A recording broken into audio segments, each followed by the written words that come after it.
Let me see. Mic check 1 2 3 4 5 6 7 8 9. Yo, what's happening? Yo, we're just checking in here, December 23rd, 2025. Seeing if we are able to get our guests in to join live with us. Was able to send the link over to them. So we're gonna see if they're gonna be able to join us here at this particular time. But in the meantime, just catching up on the thing there with the boxing talk.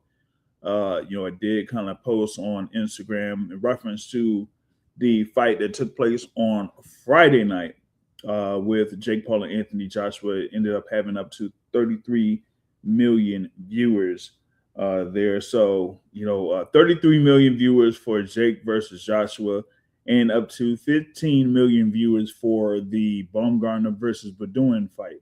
That's pretty good numbers. It was kind of highly rated as far as like TV shows for Netflix for these past few days. So kind of got a good high rating for it, and everything like that. So I would say that they did get some good numbers for it, right? And with Joshua being able to get a definitive knockout victory, that was something there to kind of like go build into 2026 as far as like the attention for Anthony Joshua from an international perspective, and I guess for people that tuned in to see Jake Paul lose, they were able to get that or see that happen the way that it did. So whether it was positive response, negative response, or whatever, they're able to get the amount of attention that they kind of like look for in this particular bout. That was kind of like what they were trying to go for initially with Jake Paul's fight against Tank Davis that was scheduled for last month, November. But with that, not happening and it being rescheduled, then you have Anthony Joshua coming in as the other opponent and having it be an actual sanctioned bout there in the heavyweight division, and that kind of made a few things be kind of sort out to work out in multiple facets. I would say for Anthony Joshua, because one, you're able to get in a fight, before the end of 2025. You're able to get an 8 round bout, and you're able to get a high guarantee for that instead of going up against a heavyweight where you won't basically get much out of a fight like with a Cassius Cheney or something like that.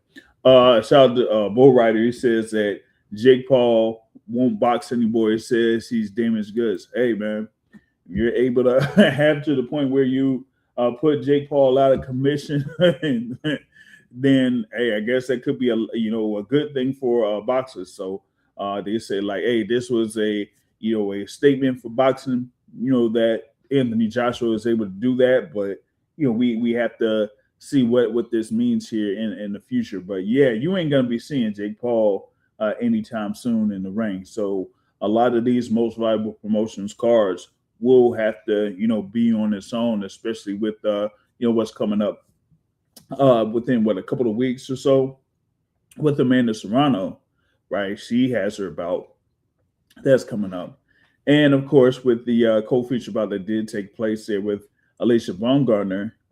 She's there super featherweight, and of course they recently signed Caroline Dubois. That's there in the lightweight division as the world champion at lightweight. So you have a potential matchup there on that front. All right, I'm just waiting on if they if the guest here is able to join in. I did send them a link there, so we have to see if it's going to go on come on here in a moment. All right. This is yeah, can't play boxing. Yeah, you're right. You can't play boxing. That's for sure. And that's the thing about it. I feel like the thing with Jake Paul is, yeah, you do have the whole entertainment part into it with Jake Paul, of course, coming from his background and things like that. But this isn't like you have Logan Paul that did have an exhibition with Floyd Mayweather Jr., but also had some time out there with the WWE, where how the WWE goes. As long as you're able to do everything that they ask you and stuff like that, then all things could be good. But hey, make the wrong step or miss a jump, and you could really mess yourself up in that. But with boxing, You can't do that. Like, you can't mess around, and no, you can't script, because if you do, you'll get in lots of legal trouble. And that's the thing that a number of people were talking about. It's like, hey, are you going to have it to a point where, oh, they could put this out for a specific amount of rounds and then just end it like that? Nah, you can't have it to the point where it's kind of scripted, because you get in a whole lot of legal trouble and lots of money can be lost by doing something like that. So with this one, it's like, yeah, you kind of see, maybe you've seen that, hey, you might take it easy on a person, but even with that, like, you cannot mess around there in that particular occasion, because in the heavyweight division, one punch by somebody can really take you out permanently. So yeah, if you're saying that Jake Paul is damaged goods, of course, with the broken jaw and that type of stuff, you can't really do much of anything here, from this point forward, as far as like really kind of like taking risk, whether it's in heavyweight or at cruiserweight. Because remember, he was rated in the cruiserweight division with the WBA, World Boxing Association there. So you did have that type of thing that went down. You know what I'm saying? Salute to those checking in here. We got Natalie here in the building, and we got my brother Ron here, Ron G. There, Fight Hype here checking in. We got like a few moments here. We'll check in with Coach Bob Santos. He's finishing up there in the gym over in the West Coast. So he'll be able to join us here in a moment. Got to get set up and all that type of stuff there. So that's the thing, man. Yeah, no doubt, man, no doubt. And like I said, I'll be able to try to catch up with you on my project, because hey, listen, like I was talking about with trading cards, individual trading cards is really picking up. You know what I mean? For specific fighters, or at least one fighter. Only got like one fighter, that's available for having their trading cards bought and stuff like that. And they're kind of like leaving the shelves, so to speak. But I do have more, but it's just that I haven't necessarily released them as of yet. So once I do, get that going, then I'll be able to let y'all know, because by next month I'll have to have another, at least another set of cards that could be ready there. Because yes, you do have the Teofimo Lopez versus Shakur Stevenson fight coming up on January 31st. At Madison Square Garden, but you also have something there with ProBox on January 30th in Hanover, Maryland, there, Maryland Live. And a number of those fighters are pretty much here in the Washington, D.C. area. And yeah, I will see if I have trading cards ready for each of the fighters that are featured there in that particular fight card. You got like a Trayvon Marshall, right? You got like a Jordan Roach, right? You got like a Dave the Body Snatcher Whitmire, right? You got a Francois Scarborough Jr. You got a Jordan White, right? You got a Suleiman Sagawa, right? You got a Ben Johnson. So that's like 7 right there, right? So I'll see if I have those ready to go going into the first part of January, so that once we get close to the fight week, they'll be ready for fans of those fighters to be able to go ahead and purchase as a collector's item or something like that. Shout out to Steve Mackey here. Was able to sub here to the Boxing Source here. We got over 3,000 subscribers here, but trying to just build the sport and things like that. So just check us out, whether it's through the Midweek Report or the Boxing Source podcast live. That's on Sunday evenings here, but it's also available on audio form. You go through Spotify or Amazon Podcasts or iHeartRadio. It'll be available for you to listen, right? So you do all have that, that's ready to go. Given that, we had, of course, the fight card from last weekend there that was on Friday. You did also have ProBox that was out there on Friday. Shout out to Ramon Cardenas that was able to score a knockout victory there. Of course, that was a fight after he did suffer the loss to Naoya Inoue in May, right, for those undisputed super bantamweight titles.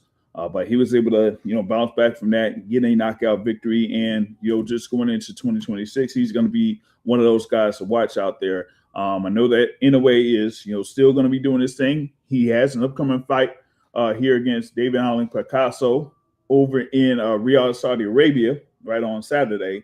And if he wins that fight, And if you have Junto Nakatani winning his fight on that same card, then those two are going to clash in 2026. So that's a big fight to look forward to in 2026. They said it was already kind of like signed for May, the first weekend of May of next year. Talk about a fight that, hey, if there was a way that I could get over to Japan for that fight, I would do it. Like those, like events like that, you want to go over to, like Naoya Inoue versus Junso Nakatani, that could pretty much like halt what's going down in Japan, or something like Anthony Joshua versus Tyson Fury over in Wembley Stadium. If that happens next year, hey, listen, if I can't make Inoue versus Nakatani, I would make Anthony Joshua versus Tyson Fury. And especially if it's something where you haven't been to Wembley Stadium before, that's like one of those venues that you would have to go to watch a boxing match. You know what I'm saying? So that's like something there to kind of like look forward to.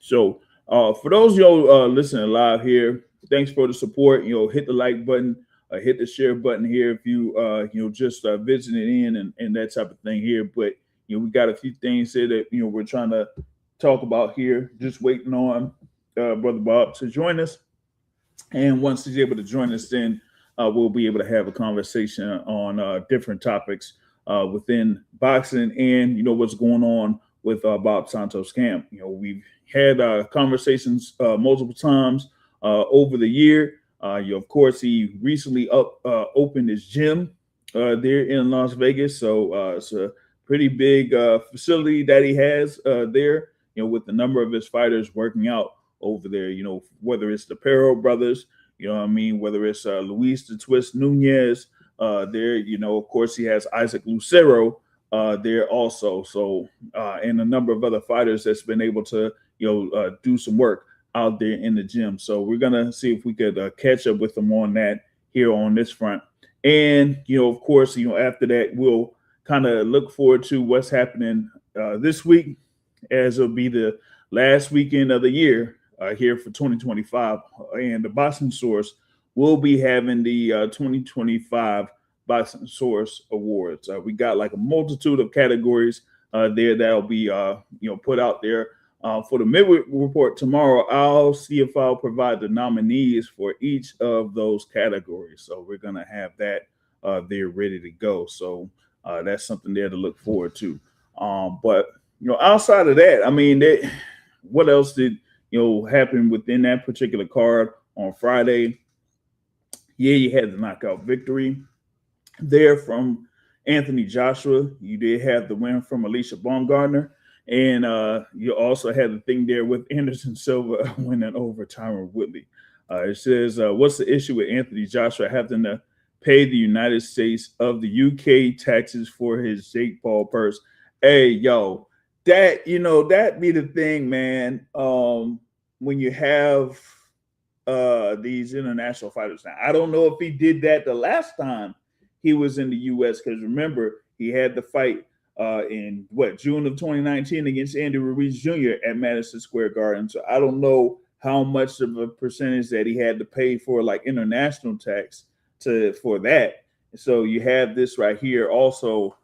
With this fight against Jake Paul in Florida, if you have to, go through those hurdles, because a lot of the times when you do have these fighters like traveling internationally, given how much money they're able to have or generate, that it would be a good chunk of money that they would have to pay out for taxes.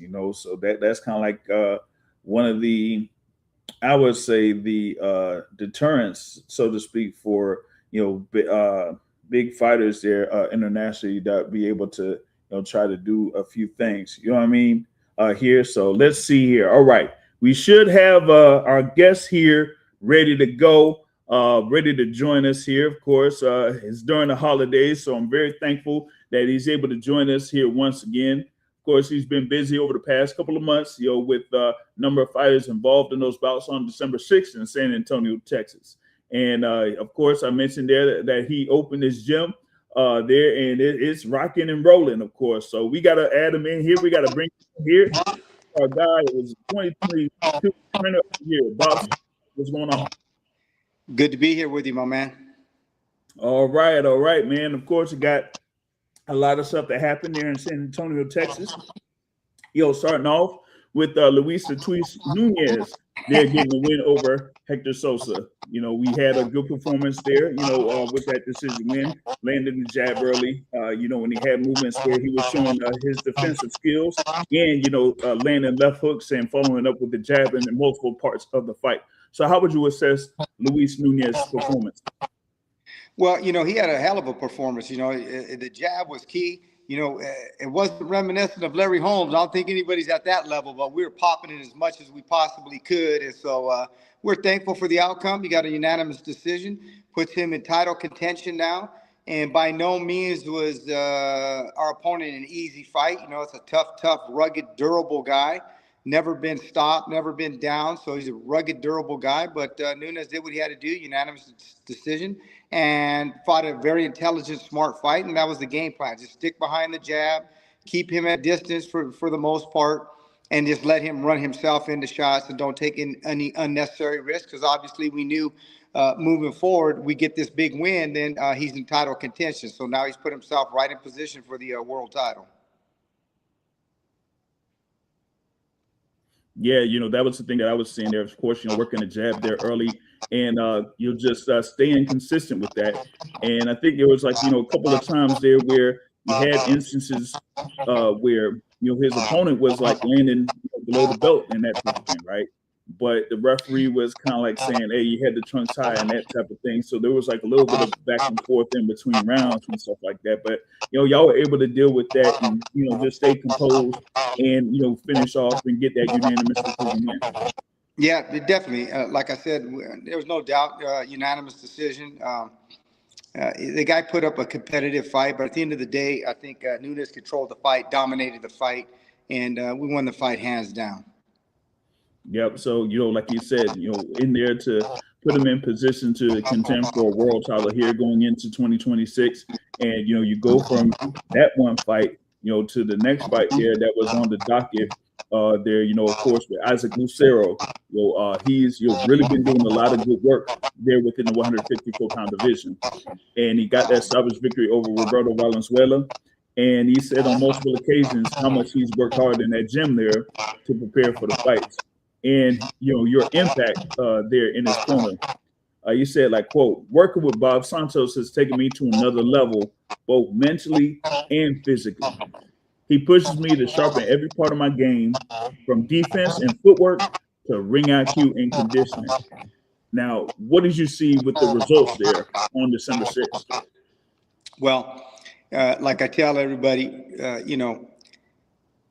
big red-headed Mexicans don't grow on trees in Mexico. As we all know, the legacy that Canelo left. So he's got a great built-in fan base. Everybody's positioning themselves to be the next Mexican star. If you look at the YouTube views and you look at, no disrespect to Pitbull Cruz, but Lucero started getting a hell of a lot more traffic in Mexico than even Pitbull Cruz. So you can see the people are really getting behind him. And it's because of performances like he just had. When you look at the fact that Venezuela went the distance with Bakram, who knocked out Zhu in under 3 rounds, and we went out there and stopped him. So Bakram, who's the champ, who put Zhu out within 2-3 rounds, he couldn't stop him. We did. The only time he's ever been stopped was Xander Zayas on short notice. But if you all remember on that fight on Top Rank, it was a short notice fight. And it was because of a cut on the nose, not on the eye. I still don't know why they stopped that fight. It was on the nose. It wasn't really even bleeding, but that's how he got the stoppage. So we're the only ones to stop him the old-fashioned way. We broke him down bit by bit, piece by piece, and stopped him. And before that, we were coming off a win of a 23-0, 20 knockout, rugged Mexican. So he's coming off some big performances. And now he put himself in title contention. So we're right in the mix now. And we're looking for big things for him moving forward, and he's all action. Puro Mexico, as he's known. Yeah, and that's the thing. He was fairly busy here on the front here for 2025. So scoring that win kind of like gives him a lot of momentum going into 2026 and competing there in the 154-pound division. That's pretty stacked there, and has a lot of people that could contend for those world titles. But you do want to see what Isaac Lucero can do there within that 154-pound division. Yeah, it's one of the hottest divisions in boxing. It always has been. And like I said, for the most part, redheaded Mexicans don't grow on trees. But besides that, that's one thing. But the reality of it is, on a serious note, he's all action. He brings it every second of every minute of every round. If you look at that fight right from the bell, right from the jump, he's giving people their money's worth, and that's what people want to see. And and then you think about the other guy had 30 some odd knockouts, and he went right to him. He went right in the trenches with him. He fought his fight, what he wanted to do, and we broke him down, like I said, bit by bit, piece by piece, little by little. And again, any guy that can go the distance with Baccarat has to be one tough SOB. But we broke him down bit by bit. And Puro Mexico, he's someone to be reckoned with. Robert Garcia, if you're looking out there, I know you got Virgil Ortiz. If you guys don't want to get it on with Boots Ennis, you can get it on with us. Puro Mexico. Yeah, now that would be a real good action fight. Like we saw there with Isaac Lucero and Roberto Valenzuela. I saw those first few rounds, and they were getting it in there in those first few rounds. You know what I mean? It's just that once you had the adjustments there from Isaac Lucero, and then he was able to break down Valenzuela there before the end of that eighth round, and was able to score that TKO victory there. So that was good. Shout out to those watching here live. Never Fold Sports in the building says 154-pound division is best division in boxing. And Will Ryder says, hey, Bob Santos running in for trainer of the year. Yeah, we got to see if we got him in for trainer of the year. You know what I mean? We've had a lot of big wins. We have Perot. He had that big win, so he's the number 2 heavyweight in the world. We had some big wins this year. We had Luis Coriano Torres, who stopped the Brazilian Olympian on Pro Box. We've had some good fights this year. I don't know that I'll be trainer of the year. Is very difficult to do. There's so many great trainers out there, obviously, but we definitely had a great year this year.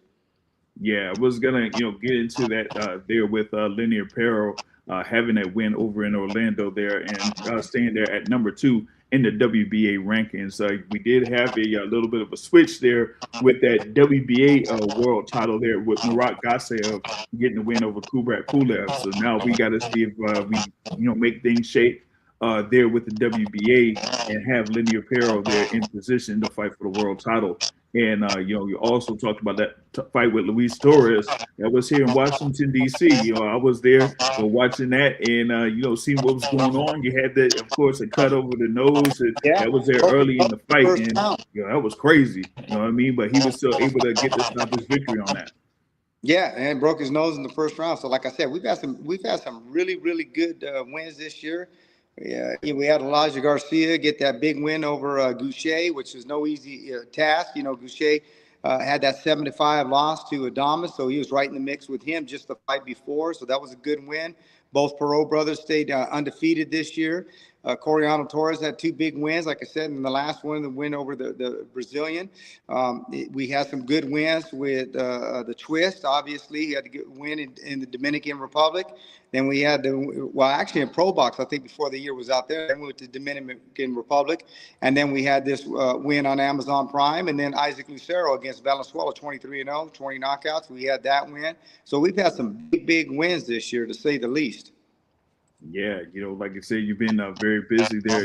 I think the only hiccup we had this year was Mario Barrios with a draw, but at least he retained his title with Manny Pacquiao. So that was our hiccup this year, but at least he maintained and retained the title, and he's on now to Ryan Garcia. So we'll see how that plays out. Word, no doubt. Now, before I get into that, I know that you had a very busy night there on December 6th. They kind of like mentioned it there on Amazon Prime. You weren't not only like a head trainer there, but you were in the corner for a couple other people there. Because as we mentioned in many conversations, it's not that you're a trainer. You've been there as a cut man and pretty much like had the manager. I managed. I worked Lara's corner for most of his career. I'm not in his corner now, but I'm still his manager, and I still help him prep and get everything prepared. And so, he retained his title. Obviously, it was unfortunate what happened with Janabak. We were looking forward to unifying the titles. Didn't come to fruition, but at the end of the day, he defended his title, did what he had to do, and he's on to bigger and better. And he's the oldest champion in boxing right now, and that's a testament to him. So, at his age, in his 40s, to still be world champion is pretty amazing. I've been blessed to be a part of basically his entire career. So people don't really, I manage him. I was in his locker room, going from here to there and staying busy. But thank the good Lord, it's better to have more work than less. Yeah, that was, as you say, a little bit disappointing that he wasn't able to have that opportunity to unify the division there at 160 pounds. But was still able to score that victory there over Johan Gonzalez. So now he moves into 2026, and then hopefully we'll get a unification bout there on that front. Maybe against Carlos Adames or something else that could work out on that front. But we definitely did do very well there in that, and it's just moving forward on that front. I mean. Yeah. We had, like I said, we had a big year, not just as a coach, but some of the guys that I manage. And so we're very fortunate. And Robert Guerrero Jr. was on the card. I managed him. Obviously I was in his father's corner for his entire career and worked with him his entire career. And now I have the son. And so he had a nice win there in San Antonio, Texas. And so we had a really good night in San Antonio, Texas. Yep, no doubt. Now, we did kind of like touch on this a little bit earlier, but we had some news there in reference to Mario Barrios. It said that like he was reported to be working with Joe Goossen for his upcoming fight against Ryan Garcia, scheduled for February. Now, you have assisted Joe Goossen on many occasions over the years. What do you think about this pairing here going into this bout against Ryan Garcia? Well, I'm really excited for Mario. I'm excited for Joe. I felt that Mario needed a change, a different voice. I think he needs one clear voice in the corner. And Joe Goossen is a great general. He's a Hall of Famer. I worked under Joe for a long time. I got the utmost respect and confidence in Joe. Obviously, I still manage Mario Barrios, and I just felt it was best for him in his career. We're coming off 2 draws in a row. That's not going to get it done. I want the best for Mario Barrios, and I think there's much more there to get out of him. But I think he needs one clear voice in the corner, and you need experience. You need a Hall of Famer. You need a big league coach, and Joe's definitely a guy that can get it done. And, for whatever reason, sometimes, I've been with Barrios from, day one, from his pro debut, and sometimes it's just you just need a change of scenery, a change of a new voice to invigorate him and bring something out of him. And who better to do it than a guy that I learned from, Joe Goossen, the Hall of Famer. So I'm expecting big things. And plus, Joe knows Ryan Garcia really well. So I think it adds to the mix. And at the end of the day, I want what's best for Mario Barrios. I want him to be successful, defend that title, and put on the type of performances that I know he's capable of. Yeah, no doubt. I mean, and the thing is that, having the thing there with Joe Goossen, like you said, Hall of Fame trainer there, and has, experience with a lot of fighters, over the course of the years. And yes, a little bit of experience there with Ryan Garcia. So, we'll be able to, provide different elements there for Mario Barrios, getting him prepared in his fight, defending the WBC welterweight title there against Ryan Garcia. So that's definitely going to be some good things to look forward to there for February in 2026. Yeah, I can't wait. I'm excited for it, and like I said, I'm excited for Mario. I think a new voice will invigorate him, a change of scenery. He'll be training out there in Los Angeles, and I did a lot of camps out there in Los Angeles with Joe and working back in the day. I'll tell you an interesting story. Me and Joe, we obviously worked together with Joel Casamayor, the gold medal winner, most outstanding fighter of the 1992 Olympics, 3-time world champion. Joel was a tremendous fighter. And the crazy thing was, I to this day, I look at Casamora, because obviously we're good friends, and I worked with him the better part of his whole career. I says, I can't believe it. He had the huge win with Corrales, And then, all of a sudden he didn't want to come to Los Angeles anymore. He wanted to maybe train in Miami and do a different thing. And so he just wasn't willing to come to camp. And so he says, I'm going to go in a different direction after, to me, was the biggest win of his career. But, fighters sometimes they get other people in their ear. And that's what I'm talking about. Like sometimes, too, you need to have one clear voice. And sometimes you need to change the scenery because you can have people around you getting in your ear and they think they know, but they don't. And, so you look at the case with Casamayor, and they were telling him this, that, and the other. And so, he left, and Joe took on Chico Corrales. And so what's interesting about it is Joe took Casamayor and beat Corrales. Then he took Corrales and beat Casamayor. And so, that was interesting to say the least. But, I've been in and around Joe with some tremendous fighters, the Wallace brothers, Michael second to none. I was there when he was working with Sugar Shane Mosley. I did a lot of camps with Sugar Shane Mosley. So Joe's got a wealth of experience. And again, the Hall of Fame. So I'm really excited about Mario Barrios moving forward. And obviously, I love the kid and want the best for him. I've been with him since day one, and I'm still with him now. I'm in his corner. And but I think that the change of voice, the change of scenery, and one clear-cut, definitive voice makes a big difference.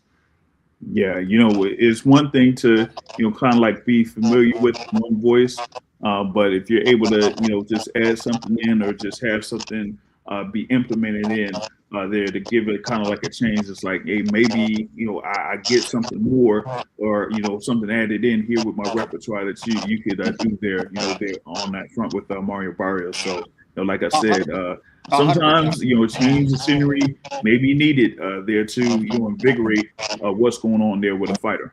Yeah, when you've been with a guy his entire career, since day one, sometimes, it gets repetitive or, it just a little change of scenery. But I think the biggest thing was if we got to have one cut clear, definitive voice in the corner. You can't have other people, weighing in and sometimes that's just not a just not a good thing. You can't have, two head coaches. You got to have one.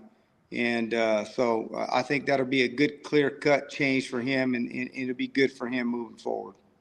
Word, no doubt. Now, we talk about what's coming up in 2026, and as I was mentioning there earlier, you have the thing there with Linear Perro. Of course, they're heavyweight. You got Daniel Perro, also there heavyweight. We talk about the thing there with Luis Torres, having his wins and things like that. So, kind of like talk about what those fighters could be in store for in 2026. Well, definitely, I think the twist, Nunez, he will be in title contention. I think he'll be fighting for a world title sooner rather than later. The same thing for Puro Mexico, Isaac Lucero. I think he'll be fighting for a world title sooner than later. And I think Torres will definitely put himself right towards the end of the year for title contention or the beginning of 2027 in title contention. He's right there. He's going to have another fight on Pro Box. He's coming off that great win, Nicholas Walters. So we had Nicholas Walters, who has came off a great win against Adorno. Right. Then the only time he'd ever been stopped is by Lomachenko. That was the only loss of his career. And then we went out there and he had a great performance and stopped him. And then we fast forward. We fought the Brazilian Olympian. We went out and stopped him. And we'll be probably back on Pro Box one more time. Those fights are always 50-50. They're never easy fights. But I think another good win right there should put him in the top 4 or 5 and right in title contention. Back to Nunez. Again, I think he'll be fighting for a title in the beginning of this 2026. And the same thing for Puro Mexico.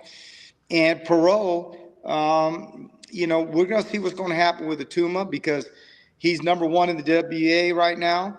If he goes and fights for the WBO title, which is very possible and plausible that he might do, if he does that, then obviously we'll probably go right up into that number 1 spot, and maybe we could contend with one of the big dogs out there. So we'll see how that plays out. But I think he'll be right in title contention too. He's number 2 heavyweight in the world right now, so it's one phone call away. Mm-hmm. Now, you talk about the thing there with the WBA rankings, and I'll kind of, touch on that, in more detail here. But, as of, what I've seen from the last month's rankings, you talk about the thing there with Perro being at number two, there in the heavyweight division, and, with Isaac Lucero, he was there at number six, within the 154-pound division for the WBA. So, that kind of like shows like how fast that they're rising up there in the rankings for their respective divisions, on that front. They have a user question here in reference to Barrios. They asked, who will be Barrios' cut man, if anything. I don't know. That's something that's going to have to be decided with him and Joe Goossen. Joe Goossen's the head coach now.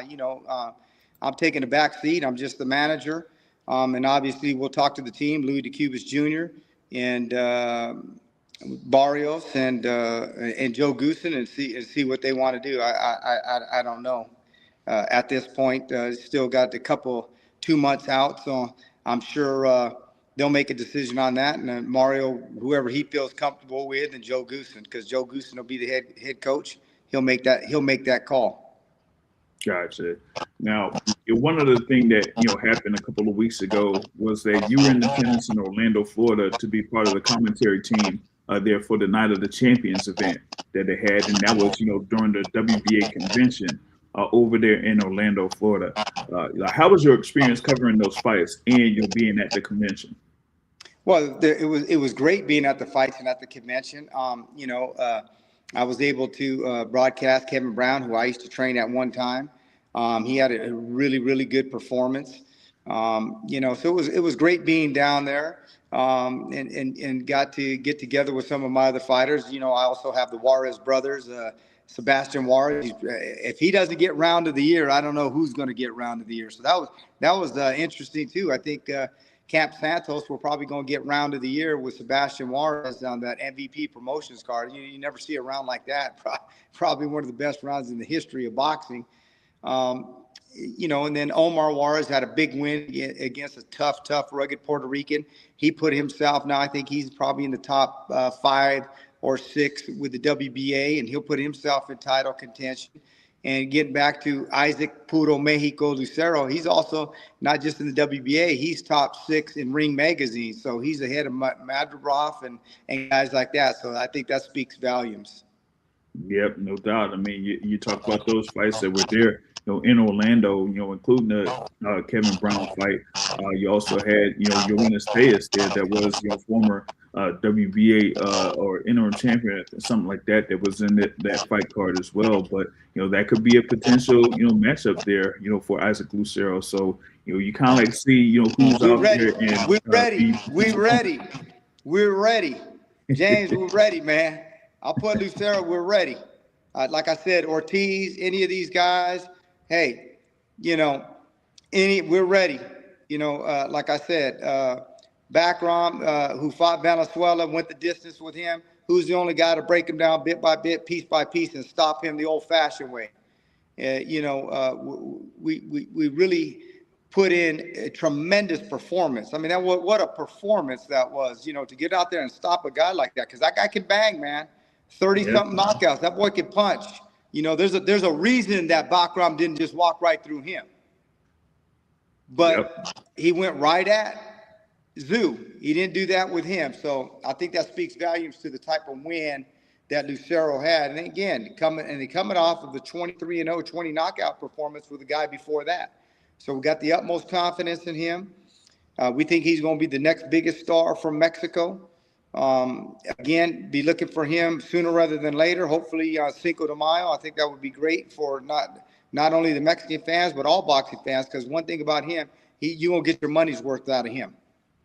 Oh yeah, for sure. Shout out to user Mike Majestic in the building. Asked, Barrios versus Garcia official. Oh yeah. That's going down February 21st, and I'm excited for Mario Barrios. It's a great opportunity. I think it's a fight that he should and will win. And again, he's got the Hall of Famer Joe Goossen in his corner, and I'm expecting a great performance from him. Yep, for sure. Now, in our last conversation, we kind of talked about the beginnings, or it just kind of like fresh out the gate as far as like opening, but you did have like an official opening of your new gym there, right there, and of course, having your fighters being able to kind of stay in the gym, do the work and everything like that. So, like, go over like their experience there in the new gym. Well, they love it here because one thing about what we have going on here, we're not just a gym; it's a full camp. So it's a pretty good sized property. Where you have apartments to house the sparring partners and some of the other fighters. It's a camp house, so it's a boxing camp, and I think if you really truly want to be successful, that's the level you have to go to, and that's what we wanted to do. That's what we want them to provide, is that they come here, one-stop shop. They do everything like it was back in the day when I came into boxing. Guys did real camps. A lot of times now, these guys, they just show up to the gym and, they do their own thing after that. To me, you really want to be at the elite. You got to eat, sleep, and shit boxing. If you want to, what do you want versus what do you want more? You got to pay that kind of price. But make sure you do me a favor. Make sure you tag my good friend Robert Garcia and Virgil Ortiz and let them know Puro Mexico is coming. Make sure you do me a favor, James, and tag Robert Garcia, and we make sure he gets this clip. Puro Mexico's coming, baby. He's coming. That could be an all-out Mexican shootout, and we can't wait for it. And I think these two trains are heading down the track. I don't know what's going to happen with him and Boots, if they're going to get it done. But if they don't, you know my number, Robert. You know my number. I've known you for a long time. It's an easy fight to make. Two Mexican warriors going at it. People love to see that. Yeah, Cinco de Mayo week. Yeah, it'll be the 8th. Why not? You know what I'm We saying? got the date locked in, baby. We got the date locked in. We just got to have an opponent. Yep, exactly. I mean, hey, listen, I know that there's like a little bit of a thing going on, within the camp as far as like trying to, get a potential fight with Boots going down. But if that, kind of like goes out, out the picture or out the way or out the window, hey, we're here. Isaac We're Lucero, here. you know what I mean? The number 6 guy in Ring Magazine. We're here, baby. We're ready, baby. Yeah, for sure, man. So, like you said out there with the gym, it's a one-stop shop. I mean, it's one thing for, fighters to go to the gym like every single day and things like that. But, like you said, sometimes it's one thing to kind of like be at a gym, but if you have like a whole camp, it ain't like you're going to a gym and then going home. No, you got everything that's right there. You got a gym there, but you can stay, pretty much like either next door or like a couple doors down, you know what I mean? So that you'll be ready. Once you wake up, you're right in the gym. You know what I mean? Well, you know what's funny? That being said, everybody has who they think is the all-time great, who their favorite fighter is. But I think we would all say that Muhammad Ali is definitely, if not the greatest, he's got to be on not one hand, a couple fingers, right? So who's one, who's two, I don't know, but predominantly he's probably got to be in most people's one or two, if not one, the greatest. Look what he accomplished, gold medal winner. And I think a lot of people got to also, put into perspective, though, too, what he had to carry, the burden he had to carry on him while he was fighting. You had the Vietnam War, you had the political things going on. And I can remember, like I said, we talked about this before, where Mayweather had told Robert, are you ready for this? He wasn't talking about the fight. He's talking about everything that's going on in and around the fight. Can you handle that, the magnitude of the fight? That's one thing. Now, imagine Ali was doing those types of things in a time when you only had 4 networks, ABC, CBS, NBC, and then your local affiliate, right? Think about that. Yep. And then you talk about the political climate. You talk about race relations. You talk about everything that he had to put on his back and encapsulate and still perform at the highest level. So to me, probably the greatest fighter ever, one or two. Me, probably the greatest fighter ever. And so when you think about those types of things, like I said, it's just unbelievable what that guy what he did. Muhammad Ali, to me, the greatest. It just sometimes it gives me goosebumps just thinking about him in the gym, the things he was doing, and I watch videos of him all the time. And when you're watching those things, think about what he was around in those camps, isolated. That's how he became the best. Tyson, when he was in those types of situations, was at his best. If you want to be of home, that's why the name of my gym is if you can see this here, the name of the gym. Can you see that there? Yeah, home of the prize fighters. Yep. That and the reason that is because what we just talked about right there, and home of prize fighters, and man, it just gives me goosebumps thinking about the sacrifices that he had to make going to camp with his teams and the Poconos and that kind of sacrifice. And when a guy has that kind of talent, that kind of sacrifice, they're hard to beat. And that's what I want to encapsulate with my team, my guys, my assistant coaches, all right here. Us against the world.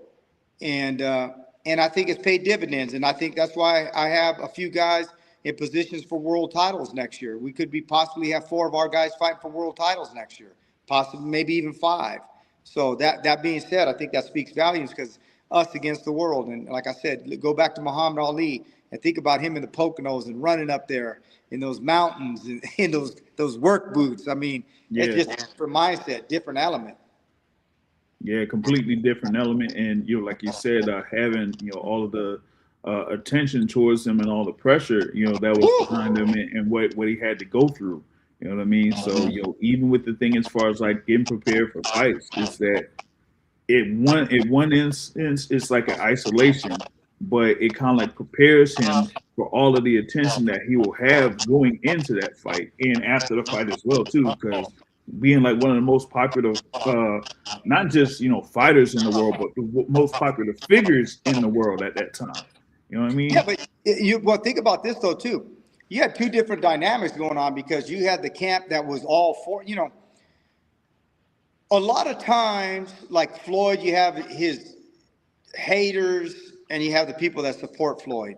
And so you have that to a degree with whichever fighter you like. But when you take, in Muhammad Ali's case, it was more so than just your detractors and your supporters. The political climate at the time was insanity. You know what I mean? You're talking the heart of the Vietnam War. So you got people, man, why is he not supporting the country going to the war? You got other people saying, well, what the hell are they doing in that war anyway? And so he had the ultimate, would you say, elephant on his back. You know what I mean? It's one thing to get ready for these fights. It's one thing to have your detractors, it's like Shakur, you know what I mean? You have a lot of people that hate Shakur. You have a lot of people that like Shakur, but it's not to the point where you see Shakur like, oh man, he doesn't love this country or he does, you know what I mean? Right. That type of level of what Ali had to deal with, that's just a whole nother animal in and of itself. And that's why, to me, I think when you look at his performances, what he did, I think he's the greatest. And again, the sacrifices that he had to make, like I said, going to those types of camps, going through those types of situations, man, not easy. But I know this: he left somewhat of a blueprint. Not that anybody's ever going to get to that level, but there is somewhat of a blueprint, and that blueprint is sacrifice, hard work, determination, and camp life, and that's why it's Camp Santos Boxing here. Yeah, as you mentioned there with Muhammad Ali being, as I said, one of the most polarizing figures out there in the sport of boxing, and referring it to like a recent example there with Shakur Stevenson. As you said, there's a number of people that like him. There's a number of people that hate him. But you still have to deal with those positive and negatives in order to prepare for your upcoming fight. And him, with an example, he has a fight against Teofimo Lopez on January 31st, to where he could be a world champion in yet another division and kind of like be out there as a pound for pound fighter, so to speak. So. That's the thing there that a lot of these current fighters have to deal with, but don't necessarily have as much outside influence as far as like what's going on, in the world and that type of thing, in comparison to someone like Muhammad Ali. Oh yeah, think about Ali. You had the government on you too, saying, "Hey man, you don't do this, you're going to prison." You got to factor that in too. So you have the government on top of your ass, and it's a whole different level. Now, getting back to Shakur, I think if Shakur goes out there and beats Teofimo Lopez, and I'll tell you, I like Shakur as a person. I'm not the biggest fan of his style of boxing, but I will say this: the fight he fought with Cepeda, I take my hat off to him. That was an amazing performance. So Yeah. to me, that was about as good as it gets. Some of the other fights, the De Los Santos fight, again, you can't always judge a guy on one fight though, because you don't know what's going on in the background. Did he break his hand? Is he sick? Did he take the fight? With the flu, there's so many mitigating factors you don't know. Is he getting a divorce? You don't know. I remember Robert Guerrero one time. He didn't have a great performance on HBO. We won the fight. He got ripped pretty good. We, won the title, but he still got ripped pretty good. But people didn't realize he never said nothing. But I think it was a day or two before the fight, the doctor told him, "Hey, look, your wife's maybe got 2 weeks to live." So, and he still went through with the fight. So a lot of times people don't know what's going on with things like that. So sometimes it's a one-off. But I'll tell you what, the Cepeda fight, he made me a big fan that night. He goes out there and beats Teofimo Lopez. One thing about me is whether I like your style or I don't like your style, I'm always going to give credit where credit is due. And the Cepeda fight I like that style that night, boy. It was pick, pop, and poke, and it was everything you could ask for. And so I think he goes out there and beats Teofimo Lopez. I got Usyk, Inoue, and him top 3. I probably have Usyk number 1. Obviously, Terrence is retired, but well, hell, and if you had Shakur number 1 at that point or whatever, I know that people are saying Inoue maybe has more of a little bit of a body of work, but shit, he goes out there and beats Teofimo Lopez, and they want to say he's pound for pound the best fighter in the world. I got no problem hearing that. Yeah, I mean, as you said, he had that performance there against William Cepeda. I was out there in New York. Man, yeah, he was like at top form with that one. That was like a virtuoso performance to me. There from Shakur Stevenson. Yeah.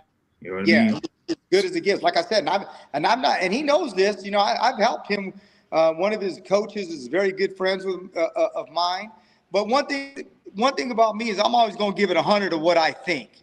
I'm not going to kiss your ass because I'm in your gym or this. And I'm going to tell you what I think. I think some of the other performances to me were left to be desired. Because for me, I'm always thinking about the fans and the sport of boxing. I get it. Are you good enough to move around, pop shot, win? I get it. Your career lasts longer. I get why you're doing it. The paydays are longer. You got to think about your family. I get it. But for the sport of boxing, for the fans, now that's why they want to see guys like Puro Mexico. But they say, Bob, guys like that, their careers don't last too long. I get it. But if we really want the sport to survive and thrive, you got to give the fans their money's worth and what they want to see. Now, that being said, that Cepeda fight, he didn't hardly get touched, but he did everything. I mean, you can't ask for anything more than that. He fought you in the pocket. He fought you on the ropes. What do you want? Fight inside? He gave us that. He want distance. He gave us that. He gave us off the rope. He gave a virtuoso performance, like you said. Distance, mid-range, inside. You can't say nothing about that. And if he's not getting hit, it's not because it's his fault at that point. It's not like he's running around. He's going corner to corner like the De Los Santos fight. He gave you everything. And, wow, what a performance. And he goes out there and he beats Teofimo. To me, he's definitely got to be top 3 pound for pound. Man, yeah, I have to see there, on that front, because as a performance there against William Cepeda, and then building the momentum here, going up against Teofimo Lopez for the WBO and Ring Magazine super lightweight titles. He gets that win, then he would be viewed as the top fighter at super lightweight. Getting that win over that guy. You know what I mean? We got like a few questions in here in the building from the users. One is from Bull Rider Game Farm. He asks, do any fighters from Mayweather's gym go over to your gym today? Did any fighters from Mayweather's gym come over to my gym today? Well, I mean, now where, over the past, time since you've opened your new gym. Oh, yeah. Yeah. I have a good relationship with everybody at Mayweather Gym. I have the ultimate respect for Floyd Mayweather. I always tell people when I see Floyd or I see the Mayweathers, I say, "Oh man, thank God for the Mayweathers." And they say, "Well, why you say that?" I say, "Oh, the Mayweathers, man.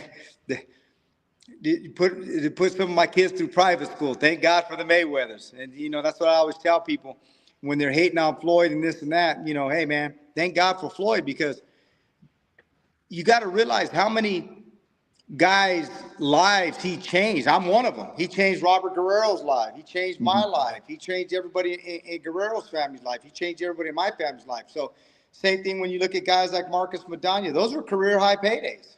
Mm-hmm. So who do you attribute that to? You got to attribute that to Floyd Mayweather, because the bigger he kept getting, the bigger the pie was when you got to have an opportunity to face him. Now, of course, we're coming to win. We want to win. We're doing everything known to win. You don't want to just settle just to be happy to be there. But at the end of the day, the better man won. He's one of the best ever. Arguably, he's another one that he's one of my favorite all time too. And, and I was one of those guys that I wasn't a big Floyd Mayweather fan early on in his career. And the more you just kept looking at it, and the more, now you could never deny the talent. You could never deny the work ethic. And the more you kept looking at it, the more you started to appreciate it. The longer you're in the sport, the more you understand when you've been in these pay-per-views, these big-time pay-per-views, and they say, you know what? The way he's doing things and handling things, I know, there's some hiccups on the road and this and that, but people understand. You wouldn't even want to walk a day in Floyd Mayweather's shoes. People say, oh, man, I'd love to have that money, boy. It's a lot more responsibility than you think. And the pressures are great. So I just got more and more of appreciation for him. And then, like I said, the things he did for me and my family. Matter of fact, John Candyman Easter, he's been out with a little bit of an injury. He'll be back. He was in the gym the other day. I actually got him from Floyd Mayweather. So I'm thankful for that. I have a great relationship with the Mayweathers, and I'm always thankful for them. Yep, exactly. Like you said, he's one of the hardest working fighters that's been around in the modern day. Like if not the hardest. I still see that guy running around here in Vegas. Yep. No matter where he goes, he'll run. Yeah, he might train harder than some of these guys you see right now fighting on Amazon Prime. Yeah, for sure. Shout out to my guy, L-Dub Boxer in the building. He wants to know, or if you could speak on the growth of your son there as a professional cornerman and overall jack of all trades boxing guy. Well, for my son, as am I, we've been very fortunate because you always have to have the guys that pave the roads before you. So I was fortunate. My cousin Louis Molina, matter of fact, I was just talking to my mother last night, and I said, Mom, can you send the big picture of Louis that we have at the house in California? Because I want to put it up in my gym. My cousin fought in the 1956 Olympics. He's the first one ever to represent the military, the Marines in the Olympics. So in a lot of ways, he paved the way for us, for me, and, paving the way for my son. But at the end of the day, I tell people this, there's an old saying, and this, a lot of people say, it's not what you know, it's who you know. But I'll give you a caveat to that.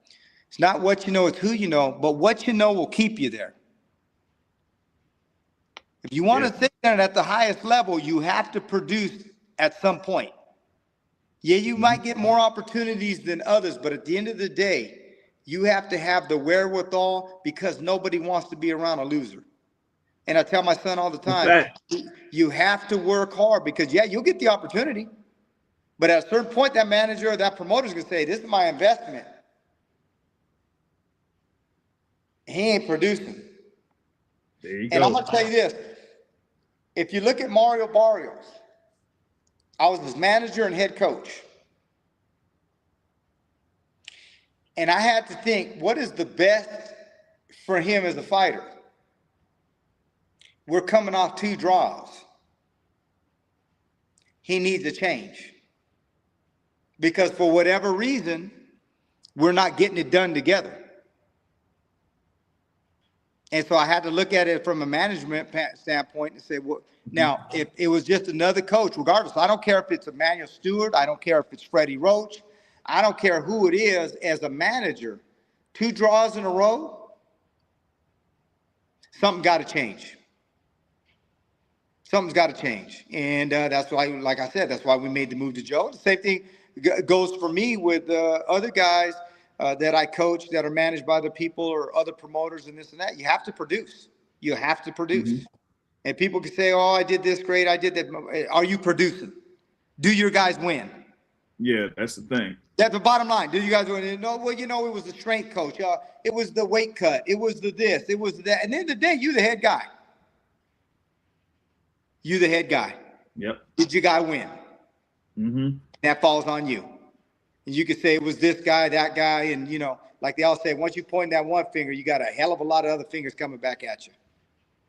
Yep. At the end of the day, it's all about the results. And if the results ain't, what they're looking for, then they're going to look for something else. That's pretty much what it is. Hasta la vista. Exactly. That's what I tell my son all the time. I say, you're fortunate to have me for your father. But at the end of the day, I'm going to tell you right now, it'll get you an opportunity, but you better bust your ass and you better do what you can, because one day, most likely I'll be off this earth sooner rather than later, and you'll still be here, hopefully.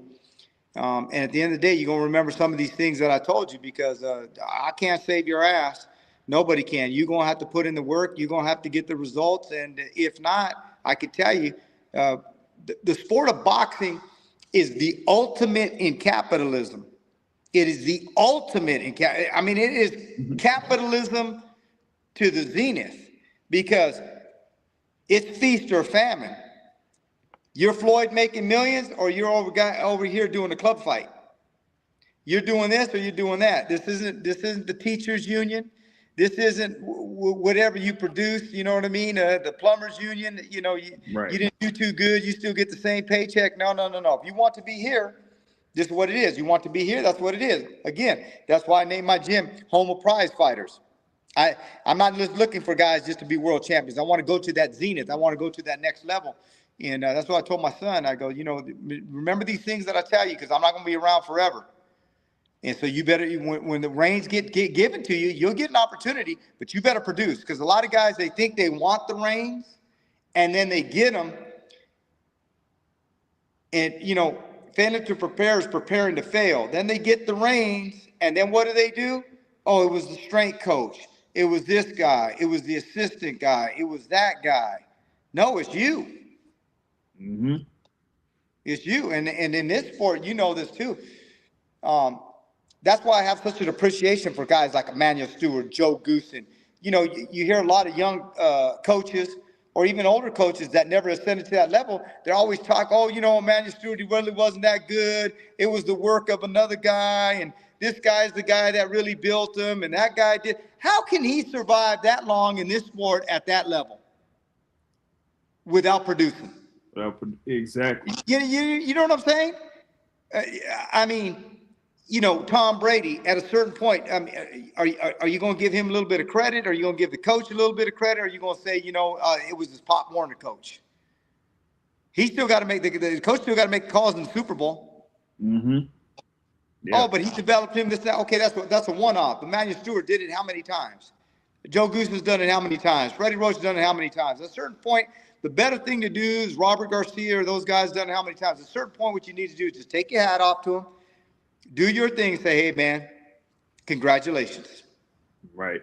But unfortunately, that's not what it is. It's always, this guy had Olympians and this guy had. That's what I tell people, too. A lot of times they'll say, and I tell my son, they'll say, well, your father, he has Olympians. He had this guy. He had that guy. But what they don't talk about is when Hector Lazaraga and I worked with him when he had 7 or 8 losses, and then we took him to his first world title.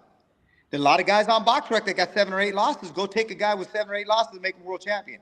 What they don't talk about is Carlos Cruzat that I took, had 3 losses in a row and they made him world champion. When you do with the least, then sometimes you can get the most. So go up and down BoxRec, all you guys that, talk all this and that and all these other things, go down BoxRec. You can find a lot of guys with 8 losses and 3 losses in a row and go make them world champion. And when you can do that and produce with that, then guess what? Maybe they'll start giving you the Robert Guerreros of the world, and they'll start giving you the Erislandy Laras of the world and things of that nature. So and that's what I tell my son. So you're going to have to produce. Yep, no doubt, no doubt. Shout out to Adam here. He says, "Yeah, Merry Christmas, everyone." Of course, you got a couple days till Christmas, and he also says, "Yeah, these boxers got to promote themselves." He said the promoters aren't getting the job done, and he gives a shout out to Robert Garcia. And as far as like trainers said, Robert Garcia is a beast. Jose Benavides Senior is underrated as a trainer as well. Of course, he has his sons there, and work with a number of fighters here, recently. Now, you mentioned a thing there with Emmanuel Stewart.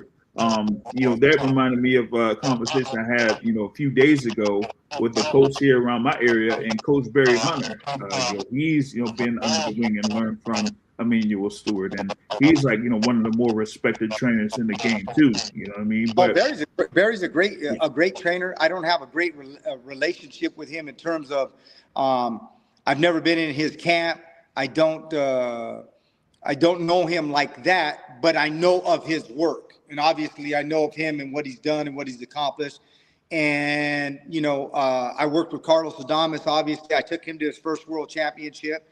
And Carlos had talked to me because he was out in Barry's camp a few times out there. He had told me he had worked with Barry early on in his career and talked very, very highly of him. And I've never heard utter a bad word about him. And obviously, proof is in the pudding. He's produced at the highest level. So I don't know what his blueprint is, what his philosophy is, or anything like that. I don't have a relationship with him like that, like I did with Emmanuel Stewart, I did with Ronnie Shields, I did with Joe Goossen. I spent a lot of years in and around Wild Card with Freddie Roach. I don't have that kind of knowledge of him. But at the end of the day, proof is in the pudding. He's been successful at the highest level. And again, so guys like that, I just take my hat off to him and just say, well, whatever he's doing, it's worked. And he survived in this sport this long. So obviously he knows what he's doing. yeah, of course. And one of the things that he was talking about, and you kind of like hinted at it too, is that a lot of times we see these days a number of fighters might not do what it takes in order to get to the next level. And in society in general, you have to, it's almost to the point where we have, as they say, participation trophies. It's like, 100%. yeah, like, okay, you're supposed to win, but hey, just because you were in and you entered in, yeah, you get a participation trophy. When it never really was like that. It's like life is basically survival. You compete to win. At the end of the day. So it's almost like that type of thing changed here within this generation and stuff like that, where it's like, yeah, if you just get in there, then that's great, instead of like competing to win.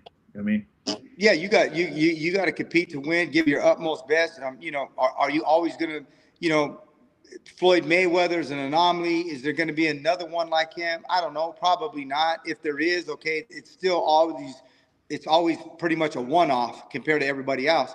But if you give your absolute best and left no stone unturned, to me, you can always live with that, right? So when I look at Robert Guerrero when we fell short with Mayweather, was it disappointing?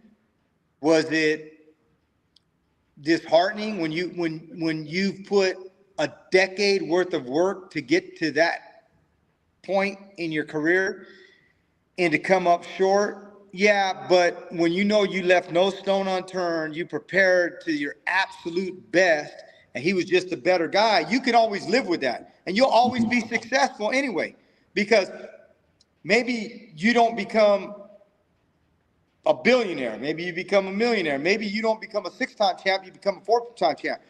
But you're still a champ if you give everything you have within your God-given ability to be the best you can always live with that. Now, if you go in there and you cut corners and you did this, and I see this with a lot of top fighters to this day, and they go, man, how I pissed my career away. And you'd be like, man, what do you mean you're a 3-time world champ? And then it's like, well, there was, not living the life, cutting corners, doing things like that. That kind of shit will eat at you the rest of your life. So that's why you always want to give your utmost best. And in boxing, unlike anything else, this is no participation trophies here, baby. This is the survival of the fittest. You get in there with the best, you better be ready to go, because at the end of the day, not only can you lose your career, you can ruin your career and your ability to make money for your family. But the main thing is you can lose your life in this ring. yeah, It just ain't the ring ain't. You know, you play basketball, you play football. We all say this. You don't play the sport of boxing. You know, the prize fighting. You in the hurt business, baby, and you better take that shit real seriously. Yeah, you have to. You know, we've had instances like over the past few years where a number of fighters, succumbed there in the ring. You know what I mean? So that just shows you, how dangerous the sport is and how much you have to dedicate yourself to be able to perform at an optimal level once it's time to step in the ring. You know what I mean? Yeah, and and even guys that don't lose their life in the ring, a lot of people times. That's why it kind of pisses me off sometimes when people say, "Well, this guy's being greedy. This guy, he should just take this." Hey, you know what? Everybody's got a different road. Everybody's got a different family. Everybody's got a different uh, way of thinking of what they've done and produced, or whatever the case may be. So don't judge them for what they're doing, trying to put food on their table. Let them run their careers. Let the manager manage, the fighter fight, the trainer train, the promoter promote. And at the end of the day, let them make decisions for themselves. Because I can tell you this: a lot of people don't realize this and haven't been in the sport long enough to realize it or been around it. And my family's been in boxing almost 100 years. Uh, what about when these guys is shitting in diapers when they're 50 years old because the brain ain't registering to the body for what their bodies have been through. So I don't never judge a fighter by saying, oh, he should have took this money, he shouldn't have done that, he should have done this. It's easy for you to say when you ain't never paid the price. Right. I always refer to Pritchard Cologne, with things like this, because of what he went through, after having that fight and still going through to this day. You know what I mean? But to your point of not playing boxing, Adam says this: hey, Jake Paul just realized how serious this sport is. I'm gonna tell you something. Um, I trained Jake Paul for a time in Puerto Rico, so I know Jake, and hard worker, works his ass off. He worked as hard as anybody I've ever seen.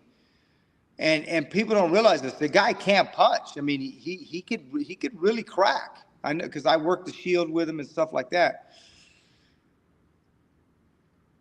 I think he's fortunate in this regard. Yeah, he got his jaw broke. It could have been a lot worse.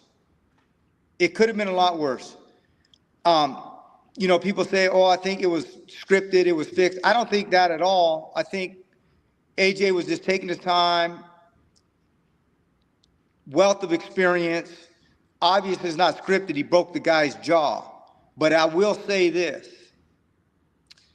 I think AJ did take a little bit of mercy on him because he could have really followed up with some nasty shots Mm-hmm. in and around areas. He knew he was at this level. He was going to take him out. There's no doubt in my mind. I Mm-hmm. think Jake came into the fight thinking, you know what, maybe I can catch lightning in a bottle. I do have a big punch to a degree. I can move around. He's been hurt with some other guys. Maybe I could catch lightning in a bottle. And probably that had to be the mindset. Obviously, that's why he was moving around the ring so much. He was basically surviving to land one big punch. Wasn't Mm-hmm. trying to win one rounds. Didn't think he was ever going to outbox him. So that was probably the game plan. Survive, survive, survive, and every once in a while throw a lottery punch. The lottery punch never came. And I think AJ was basically like, okay, just taking my time. Don't get too reckless or careless. When he did hit him with a couple of shots, I think AJ could have really followed up, man. It could have been a lot worse than what it was. But he did what he Mm-hmm. had to do. He got the win, moved on, and gave the fans what they wanted to see. They got a show, and Jake Paul definitely realized, yeah, you don't f around with this sport. And I'll tell you what, it could have been a lot worse. Yeah, it It could could have been a have lot been a lot. worse. I mean, I was I was entertained, watching it live and things like that. But yeah, when you're dealing with a fighter that is, as I say, two-time unified heavyweight champion, was there at 245 pounds while you're walking around at 210 or whatever you walk at, once you step in the ring, and you seen that, after about a round or two that, Jake Paul was tired. So it was like, okay, if I'm Josh, I'm just waiting around. He's not going to be moving that much here after like round three or round four. And then after that, I got him, Yeah, so exactly. He just that's stayed it. calm. He just he's big time professional. You know what I mean? He knew the level of the guy he was in. He was alert. He was stayed calm, stayed within himself, and then he dropped the hammer on him. But I'll tell you what, he could have followed up with some nasty other shots too. I mean, he could have really drove home on some shit. You know what I mean? But obviously he knew he had him hurt. He was pretty much done, and I guess he didn't want to put no salt on the wound. But boy, they better be glad he wasn't in a vicious mood that night, boy. Or Jake Paul, he might not be here with us today. Yeah, I mean, it could have been something like almost how Joshua had Francis Ngannou or something. You know what I mean? Where he just ultimately finished him off. Shout out to Joey Passarella here to ask his question. Who was one of your toughest boxers that you remember that, with heart, dedication, discipline, natural talent, etc.? Heart and dedication, I'll say Robert Guerrero. In a lot of ways, he had a tremendous amount of talent, but in a lot of ways, he was an overachiever because people don't realize, Robert fought the majority of his amateur career at 106 pounds with Nonito Donaire. They're about the same weight class. And then we turned pro in and around 118 pounds. We tried to get the world title at 122, but nobody was going to give him a chance at 22, so he won the title at 26. He won the title at 30. Won the interim title at 35. Should have been the regular title, but Marquez wouldn't fight us, and he had moved up to a different weight class, and they never stripped him because we beat Casides better than he did. Then we skipped 40, went to 47, beat Berto, Salik Adin, the undefeated Olympian, for the WBC interim title. So for him to do what he did across 6 weight classes, I mean, that's a talent in and of itself. But dedication, work, second to none. Yeah, as you mentioned there, him starting his pro career at around 118 and ending there within that 147, 154. That just shows you like how much he was able to adapt over those weight classes and still perform at an optimal level on that front. You know what I mean? Yeah, a lot of people forget that. They don't realize that. I like Robert Guerrero lost to he lost to Danny Garcia, or he lost to Floyd Mayweather. Yeah, but do you realize, you know what I mean? He was a 106-pound amateur. Little guy, man. And he was a tiny welterweight. So for him to compete even at that level, I think speaks volumes to him.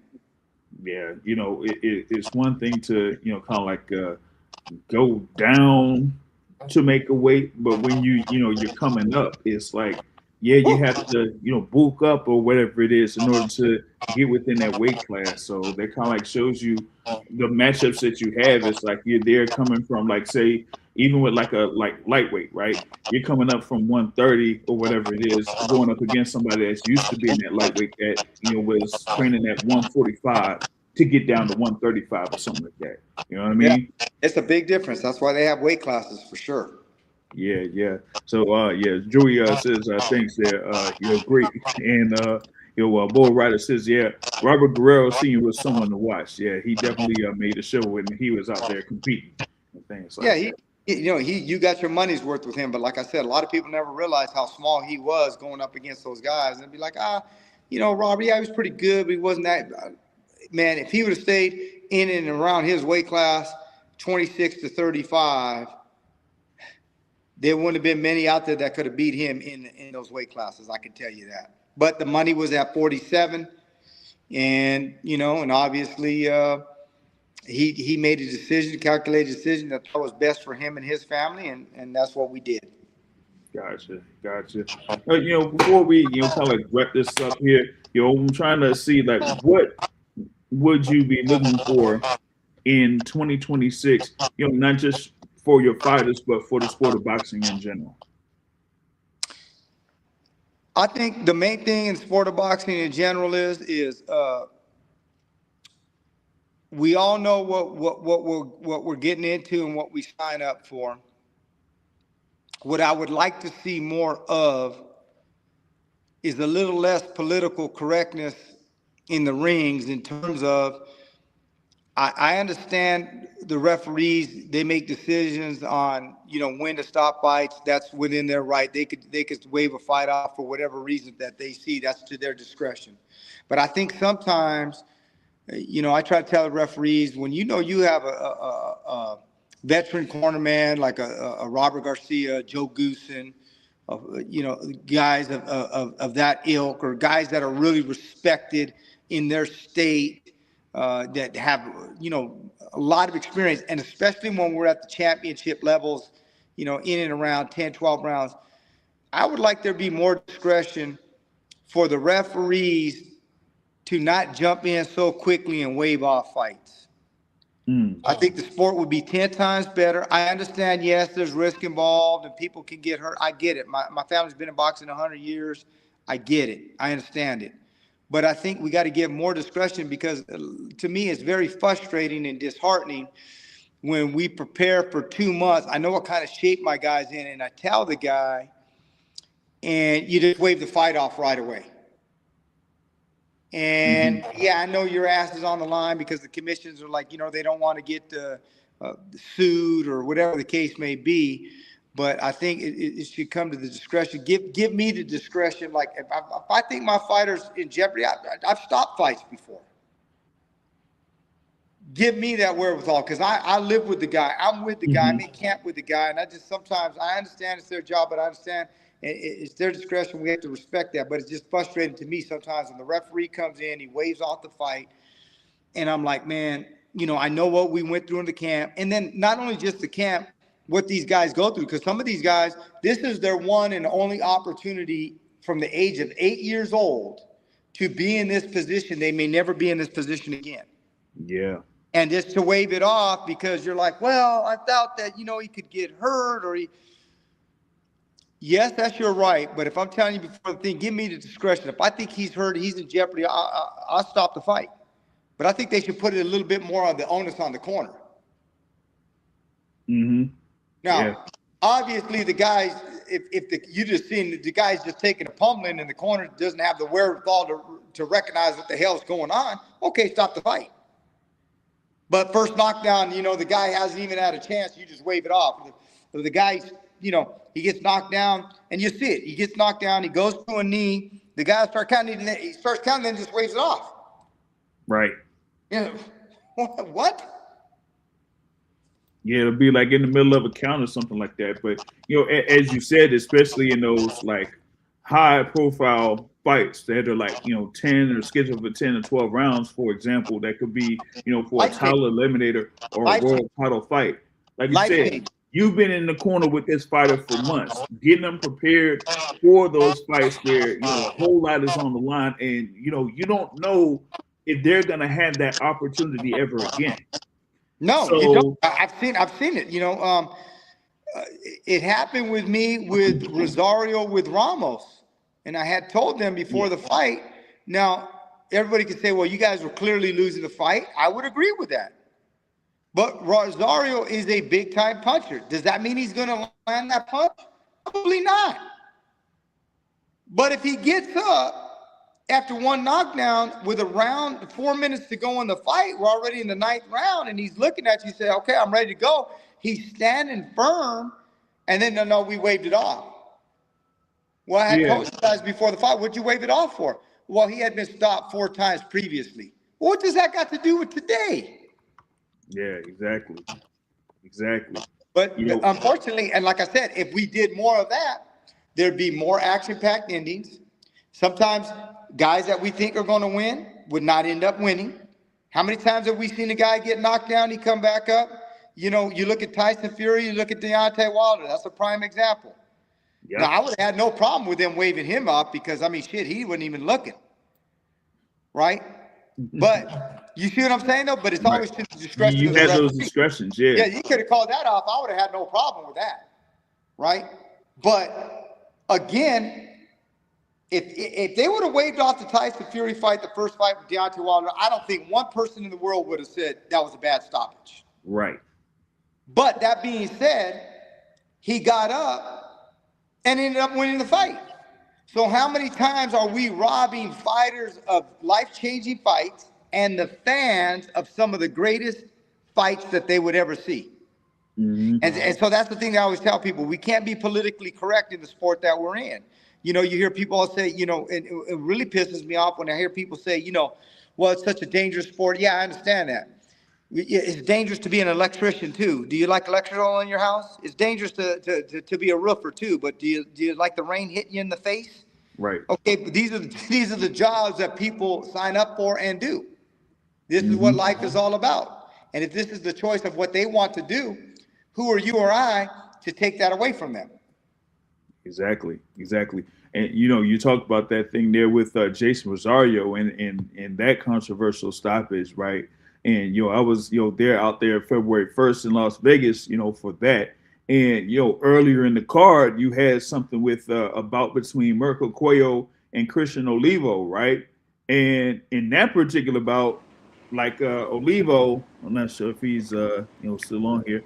Just I'm gonna see if he'll be able to get back. Christian Olivo was pretty much like winning the fight, you know. And then it was like the 10th round, and then at the 10th round, you had it with Cuello being able to jump on him or something like that, and be able to get back into it, and then the referee stopped the fight, you know. And at that particular point, if they went through the full 10 rounds, you would have had the instance where Christian Olivo would have won the fight, you know. Let's see here if he'll be able to jump back on here in a bit. But like, when I seen that fight there with Cuello and Olivo, right? Yeah, All we right, got he's cut back. out. Yep. With that fight with Cuello and Olivo, it's like that fight was pretty much in the balance because I was watching that live and Olivo was, he was cooking a little bit there, you know what I'm saying? And then Mirko Cuello scored the knockdown at the end of the round or something like that. And then Olivo got back up. But given how much is behind that particular bout, for the referee to stop it there in the 10th round at the point that he did, that like really, took a lot there from it because Olivo really had a chance to get a win if it did go to full 10 rounds and went to the scorecard. So, like you said, it's really, really, really tense when you have a referee kind of like step in those type of things, on That's that what front. that's why I'd like to see the referees give much more discretion, especially in the Mhm. big time fights. So you got a Freddie Roach in the corner, you got a Joe Goossen in the corner, you got a Emmanuel Stewart in the corner. Yeah, give them the wherewithal to let them make the decision if they think their fighter's hurt. Now, obviously, if the guy can't beat the 10 count, okay, then the fight's Mhm. off. We get it. Obviously, you see the guy's eyes are rolling back in his head, or he's completely lights out. Okay, I get it. Those are simple calls. But Right. because the guy gets buzzed, or you know what I mean, as you're giving the count, you counting to four. He's taking a knee. He's looking at you, and then you just wave it off. Yeah. Well, why not just count to 10? What the Hmm. hell 6 more seconds going to take? You get what I'm saying? Right. Just to wait 6 more seconds. And I think maybe they got to do a little bit better job of that, of the commissions educating some of these referees. Yes, the discretion is within you. Yes, you have the wherewithal to make the decision. You're the ultimate authority to call the fight off, and we all have to respect that. But give the wherewithal for the sport of boxing, for the betterment of boxing, for the fighters, for the sacrifices, for the fans, for the sport as a whole. Give much more discretion to the coaches. Yeah, no doubt, no doubt. And shout out to Adam there. He says, we want to see more big fights there in 2026 and get the big fights rolling in. He agrees with not waving off fights so fast. And he also brings up like Anthony Joshua versus Andrew Ruiz one there. That was an extremely exciting fight, over at Madison Square Garden in 2019. And Ruiz came back from knockdowns and then was able to score multiple knockdowns on Anthony Joshua to be able to win and become the unified, heavyweight champion, at that time there. Brother Joey says, yeah, the trainer knows the boxer the best. You know what I mean? But then, there's sometimes where you have it to where chief seconds and trainers, let their boxer continue too long. And it's a fine line. But, as you said, it should be up to the trainer to, kind of like have that discretion and not leave it to the referee to kind of like call that bout. Yeah, again, at the end of the day, when it's a high level fight, the magnitude of the fight is the highest level, or it's an eliminator fight. And you look, we're not talking about a 4 and 6 round fight. We're not Mhm. talking about an 8 round fight. It ain't gonna be the difference of anything. You want to call it off in a 4 and 6 round fight? That's fine. Kid's young, he can still come back. When a guy's in his 10th year in his career, he finally got to an eliminator. He's finally in an eliminator, and he's winning. Say he's winning the entire fight. He gets knocked down. Is a round to go, and you wave off the fight. And the guy's telling you, I'm good. Give him a little bit of time. That's the kind of stuff that bothers me. I get it. If the guy's totally effed up, just taking a complete pummeling. But again, you're going to tell me at the highest level with the utmost coaches, Eddie Fudge, like what he did for Joe Frazier, these guys have a wealth of experience. They know when it's time to shut it down for the most part. I'm going to trust Eddie Fudge with Joe Frazier more than I'm going to trust a guy that, he's seen the guy on fight night. Mm-hmm. Yep, there you go. You're kind of like overriding decades of a person that's been with a fighter. Like you said with that example, they were Eddie Fudge and Joe Frazier. To kind of like say, okay, yeah, I feel like, or I decide that they're not necessarily able to continue on that front. So I would see that will have to change here within the next year or so. And it'll be much more exciting. Adam mentioned. Go ahead. It'd be much more exciting for the fights, much more exciting for the fans, and a lot of times, for the most part, the guy that drops the other guy who's on his way to finish him. Yeah, 90% of the time, he's probably going to end up getting the win for the most part, either stopping him or getting the decision. But let me tell you something. The unexpected is what makes sports great, right? That's what makes sports great, man. The thrill of victory and the agony of defeat. Mm-hmm. That's what makes it great. Are you thinking it's going this way? That's why everybody likes heavyweight boxing. Guy gets dropped down, man, my guy's on his way to win. Oh, shit, he got knocked out and lost. That's why heavyweights is like this. Yeah. But if we it wouldn't be as much to the degree of the heavyweights, obviously. But some of these lighter weight fights, like I said, a lot of times guys that you would think would have been lost or they're calling off, or they'd come back and they can win fights. But that would make the sport much better. So I hope they do something like that going to 2026. Yeah, I mean, imagine if you had that first Corrales-Castillo fight, end after multiple knockdowns. That's what I'm saying. I know Chico very well. I did camps with him with Joe Goossen, and again, you could have stopped that fight right away when he went down those other times. And to me, it's one of the greatest fights I've ever seen in my life.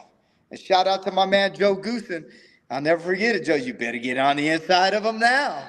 Yep. And now Mario Barrios, he got him cracking the whip on him, boy. He gonna be the guy guiding the pony, man. He got him right there. He got him right there. He got the reins for Mario Barrios. Got the reins. Got that little crack in that whip. Get that thoroughbred over the hump, boy. So we'll see how that goes. I'm excited. Yeah, no doubt. Bull Rider with a quick question: who chooses the ref for a major fight? Usually, it goes through the state athletic commissions. If I'm not mistaken, they usually do that. So, once they choose the referees for these fights, whether it's, a number of guys like, Thomas Taylor or, a few of these other guys that may be notable that you see there for these big fights, it's the commissions that pretty much choose who the referees are on that front. They set the stage. Yep. But of course, this has been a great conversation as always here. Definitely looking forward to more here with Santos Boxing coming towards 2026, and we'll definitely be able to catch up with you, get more updates on your fighters there. Whether you're work with them, training them, or managing them, and then we'll see what's happening in 2026 with a lot of those fighters. And one more thing, let's see if we can get that Isaac Lucero versus Virgil Ortiz Jr. there for Cinco de Mayo. Hey, make sure you tag Robert Garcia and send this to tag him so he sees this. Take a clip so we putting them shorts on the YouTube. You get them shorts that come up like that, little clip of that YouTube. Robert Garcia, let's go, Robert. Puro Mexico, baby. Yes, sir. Yes, sir. So thanks as always there, of course. Happy holidays. Hopefully you have a great holiday season there with your family and friends. And we'll look forward to seeing you here in 2026. And thanks for everyone that's listening here or watching live. You can go ahead and share the stream, hit the like button here for the Boxing Source. And y'all be on the lookout here for Bob Santos and what he's going to be doing here in 2026. All right? At Bob Santos Boxing. Let's go, baby. Yeah, that's right. Follow him up at Bob Santos Boxing on social media, all right? and you follow us here, you see it all there. Boxing Source 2, social media, and all of that. And until next time, I will catch y'all later. Peace out. Peace out. Let's go, baby. Yep.